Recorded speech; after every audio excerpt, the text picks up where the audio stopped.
Hello again. It is World Malaria Day today, and the theme this year is Time to Deliver Zero Malaria. Invest, innovate and implement. Now, Vitality Health International and Goodbye Malaria have partnered to combat and reduce the disease in vulnerable communities, especially in Southern Africa. The partnership, though, will be focusing heavily on the whole continent. Now, nearly half of the world's malaria cases are here on our continent of Africa. Let's discuss this dire situation now with Goodbye Malaria's co-founder and CEO, Sherwin Charles. Sherwin, good afternoon. Welcome to today, and thank you very much for your time. It is not an easy time. I mean, as you mark World Malaria Day, the situation is a bit bleak.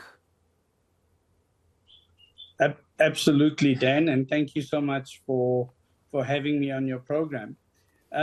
Malaria is at a crossroads. We are currently facing a perfect storm. There are three things that, going forward, are of particular importance and have increased the risk rating of malaria to very high. The first being, we are now seeing on the continent widespread resistance to the current insecticides that are being used. And so the efficacy of these insecticides have reduced against our vector control, our war against mosquitoes, and that's become a huge challenge. So we're looking for new tools and new chemical formulations. The second thing that we've seen on the continent for the first time is a drug resistance to the current medication of artemisinin and coartem. And that is very scary because the cupboard right now is bare and we don't have any approved new medication that could come onto the market immediately. There is something in the pipeline that's a few years away. But most definitely in East Africa, there's been evidence of drug resistance. And the third element making the perfect storm is the impact of climate change. And so we've seen a greater frequency of cyclones, particularly along the southern coast of Africa. We've seen flooding. We've seen the change in the seasons.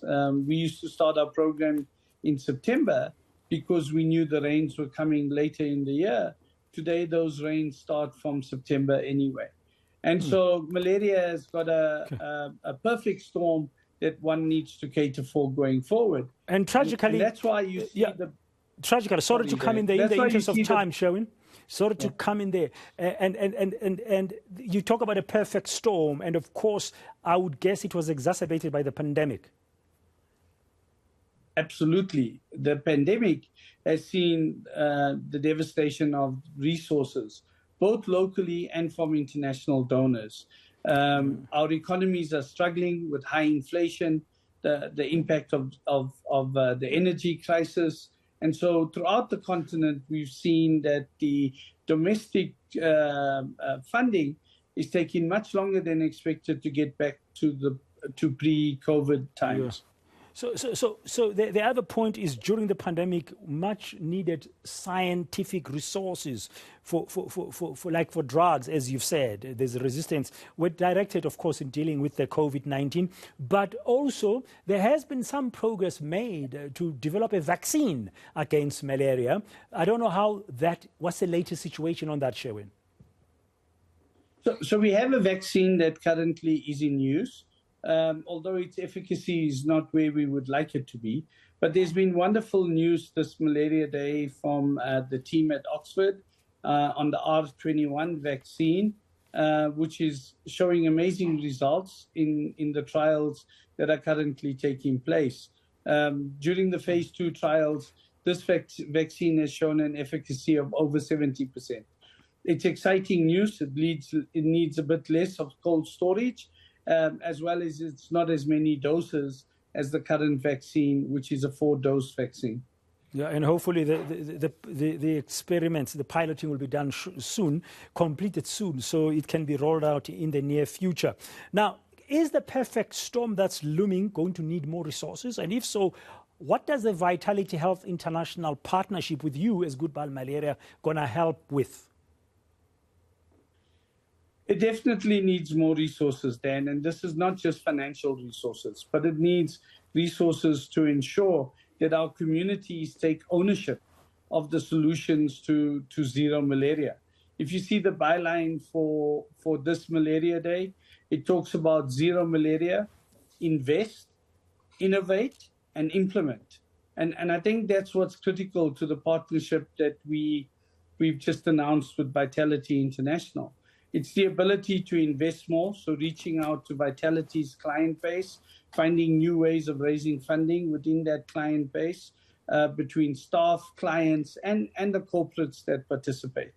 It allows us to innovate, to bring data scientists and actuaries to the table to look at the data and make informed decisions of what the data is showing us. And the third thing, in terms of implement, it allows us to scale up the program that we have across South Africa, Eswatini, and Mozambique, which has been incredibly successful over the last 10 years, and we celebrate 10 years this year, to really scale it up into areas that Vitality International will be looking to invest in. So looking at potentially the DRC, further investment into Mozambique, looking at Nigeria as well. So it's a wonderful opportunity to take a tried and proven recipe and scale it up throughout the continent in a public-private partnership.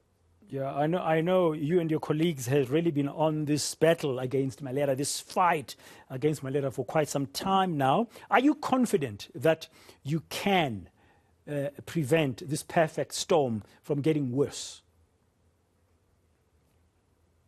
And there is a level of confidence, but it needs a whole community effort. Like you said, the scientists are coming back to work on malaria.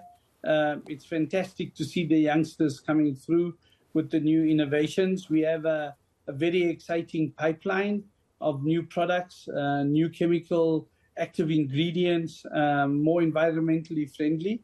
I think the outlier and where there's a sense of nervousness is certainly around the impact of climate change. More work needs to be done in that field. We look to further research informing us on how we deal with the impact, particularly along our coastline in Africa. Yeah, we saw Cyclone Freddy just a few weeks ago, how it lashed Madagascar and Mozambique, not once, but twice. Thank you very much for your time, and we wish you well on this World Malaria Day, and good luck with your efforts and with your global partnership. That's Goodbye Malaria's co-founder and CEO, Sherwin Charles.